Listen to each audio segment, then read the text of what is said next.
ಯೇಸು ಕ್ರಿಸ್ತನ ಮಹಾಪರಿಶುದ್ಧ ನಾಮದಲ್ಲಿ ನಿಮ್ಮೆಲ್ಲರನ್ನು ವಂದಿಸುವವನಾಗಿದ್ದೇನೆ. ಪ್ರೈಸ್ ದ ಲಾರ್ಡ್, ಶಾಲೋಮ್. ಈ ಬೆಳಗಿನ ಜಾವದಲ್ಲಿ ವಾಕ್ಯ ಓದಿಕೊಳ್ಳೋಣ. ಅಪೋಸ್ತಲರ ಕೃತ್ಯಗಳು 23ನೇ ಅಧ್ಯಾಯ 11ನೇ ವಚನ ಓದಿಕೊಂಡು ಸ್ವಲ್ಪ ಧ್ಯಾನ ಮಾಡಿಕೊಳ್ಳೋಣ.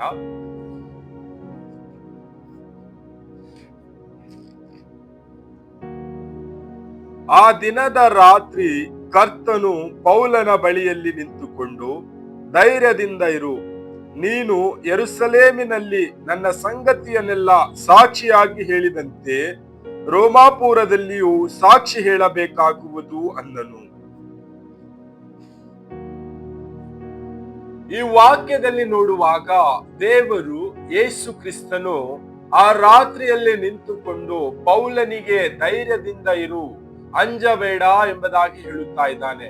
ಯಾಕೆ ಎಂಬುದಾಗಿ ನೋಡುವಾಗ ಪೌಲನು ಯೆರೂಸಲೇಮಿನಲ್ಲಿ ಯೇಸು ಕ್ರಿಸ್ತನ ವಿಷಯವಾಗಿ ಎಲ್ಲಾ ಸಂಗತಿಗಳ ವಿಷಯವಾಗಿ ಆತನು ಧೈರ್ಯವಾಗಿ ಸಾಕ್ಷಿ ಹೇಳಿದ್ದಾನೆ.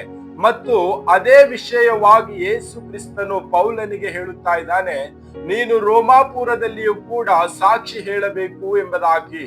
ಈ ಒಂದು ದಿನದಲ್ಲಿ ನಾವು ಈ ಲೋಕದಲ್ಲಿ ಜೀವಿಸುವಾಗ ನಾವು ಯಾವ ರೀತಿಯಾಗಿ ಜೀವಿಸ್ತಾ ಇದ್ದೇವೆ? ಪೌಲನು ಯೆರೂಸಲೇಮಿನಲ್ಲಿ ಧೈರ್ಯದಿಂದ ಇದ್ದುಕೊಂಡು ಅಲ್ಲಿ ಸಾಕ್ಷಿಯನ್ನು ಹೇಳಿದನು. ಯೇಸು ಕ್ರಿಸ್ತನ ಸಾಕ್ಷಿಯನ್ನು ಆತನು ಹೇಳಿದನು.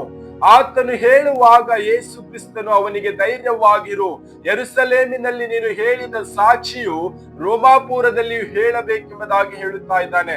ಪೌಲನಿಗೆ ಯಾಕೆ ಧೈರ್ಯವಾಗಿರು ಎಂಬುದಾಗಿ ಹೇಳುವಾಗ, ಪೌಲನಿಗೆ ವಿರೋಧವಾಗಿ ಯೆರೂಸಲೇಮಿನಲ್ಲಿ ಯಹೂದ್ಯ ಜನರು, ಸಹಸ್ರಾಧಿಪತಿಗಳು, ದೇಶಾಧಿಪತಿಗಳು, ಅನೇಕ ಜನರು ಪೌಲನಿಗೆ ಕೊಲ್ಲಬೇಕು, ಆತನಿಗೆ ಶಿಕ್ಷೆ ಕೊಡಬೇಕೆಂಬುದಾಗಿ ಅನೇಕ ಜನರು ಆತನಿಗೆ ಒತ್ತಾಯ ಮಾಡುತ್ತಾ ಇದ್ದರು. ಅಲ್ಲಿ ಇದ್ದಂತ ಮಹಾಯಾಜಕರು ಮತ್ತು ಸಹಸ್ರಾಧಿಪತಿಗಳು, ಯೆರೂಸಲೇಮಿನಲ್ಲಿದ್ದಂತ ಯಹೂದ್ಯರು ಪೌಲನನ್ನು ಕೊಲ್ಲಿಸಬೇಕು, ಆತನಿಗೆ ಶಿಕ್ಷೆ ಕೊಡಬೇಕೆಂಬುದಾಗಿ ತುಂಬಾ ಗಲಾಟೆ ಮಾಡುತ್ತಾ ಇದ್ದರು. ಅನೇಕ ರೀತಿಯಾಗಿ ಕೂಗಾಡುತ್ತಾ ಇದ್ದರು. ಆ ವಿಷಯವಾಗಿ ಯೇಸು ಕ್ರಿಸ್ತನು ಪೌಲನಿಗೆ ಆ ರಾತ್ರಿಯಲ್ಲಿ ಹೇಳುತ್ತಾ ಇದ್ದಾನೆ, ನೀನು ಧೈರ್ಯದಿಂದ ಇರು, ನನ್ನ ಸಂಗತಿಗಳನ್ನೆಲ್ಲ ಯೆರೂಸಲೇಮಿನಲ್ಲಿ ನೀನು ಹೇಳಿದ್ದ ಹಾಗೆ ರೋಮಾಪುರದಲ್ಲಿಯೂ ಹೇಳಬೇಕು ಎಂಬುದಾಗಿ ಹೇಳುತ್ತಾ ಇದ್ದಾನೆ. ನಾವು ಈ ಒಂದು ದಿನದಲ್ಲಿ ಲೋಕದಲ್ಲಿ ಜೀವಿಸುವಾಗ ನಾವು ಯಾವ ರೀತಿಯಾಗಿ ಜೀವಿಸ್ತಾ ಇದ್ದೇವೆ? ನಾವು ಸಭೆಯಲ್ಲಿ ಜೀವಿಸುವಾಗ ನಮ್ಮ ಸಭಾ ಪಾಲಕರು, ಸಭೆ ಹಿರಿಯರು ನಮ್ಮ ಜೀವಿತವನ್ನು ನೋಡುವಾಗ ಅವರು ಹೇಳಬೇಕು, ಈ ಮಗನು ಯಾವ ರೀತಿಯಾಗಿ ಜೀವಿಸ್ತಾ ಇದ್ದಾನೆ, ಈ ಮಗಳು ಯಾವ ರೀತಿಯಾಗಿ ಜೀವಿಸ್ತಾ ಇದ್ದಾಳೆ, ಯೇಸು ಕ್ರಿಸ್ತನ ಎಲ್ಲ ಆಜ್ಞೆಗಳನ್ನು ಕೈಕೊಂಡು ನಡೆಯುತ್ತಾರೆ, ಒಂದು ಸುಳ್ಳು ಹೇಳುವುದಿಲ್ಲ, ತಪ್ಪಾದ ಮಾರ್ಗದಲ್ಲಿ ನಡೆಯುವುದಿಲ್ಲ, ಜೀವಿಸಿದರೆ ಈ ಮಕ್ಕಳ ಹಾಗೆ ಜೀವಿಸಬೇಕೆಂಬುದಾಗಿ ನಮ್ಮ ವಿಷಯವಾಗಿ ಈ ಲೋಕದಲ್ಲಿರ್ತಕ್ಕಂಥ ಸಭಾಪಾಲಕರು ಮತ್ತು ಸಭೆಯ ಹಿರಿಯರು ನಮ್ಮ ವಿಷಯವಾಗಿ ಮಾತನಾಡುವಂತವರಾಗಬೇಕು.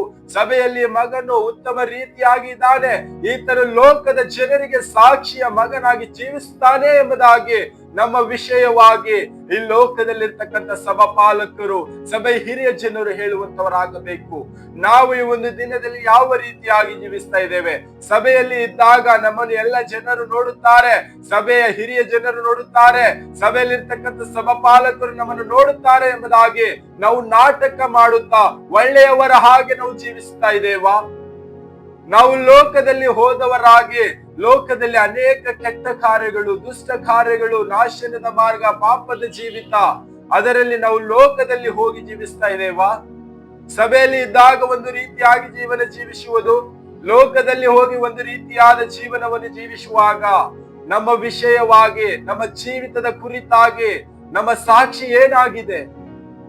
ಆ ಒಂದು ದಿನದಲ್ಲಿ ಪೌಲನು ಯೆರೂಸಲೇಮಿನಲ್ಲಿ ಆತನಿಗೆ ಕೊಲ್ಲಬೇಕು, ಆತನಿಗೆ ಶಿಕ್ಷೆ ಕೊಡಬೇಕು ಎಂಬುದಾಗಿ ಅನೇಕ ಜನರು ಆತನ ವಿರುದ್ಧವಾಗಿ ಮಾತನಾಡುವಾಗಲೂ ಆತನು ಯೇಸು ಕ್ರಿಸ್ತನ ವಿಷಯವಾಗಿ ಪ್ರತಿ ಒಂದು ವಿಷಯಗಳು ಸಾಕ್ಷಿ ಹೇಳಿದನು.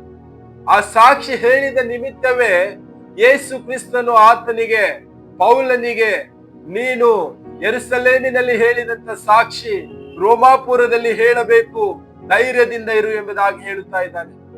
ಈ ಒಂದು ದಿನದಲ್ಲಿ ನಾವು ಈ ಲೋಕದಲ್ಲಿ ಜೀವಿಸುವಾಗ ನಮ್ಮ ವಿಷಯವಾಗಿ ನಾವು ಯಾವ ರೀತಿಯಾಗಿ ಜೀವಿಸ್ತಾ ಇದ್ದೇವೆ? ನಮ್ಮ ಸಾಕ್ಷಿ ಏನಾಗಿದೆ?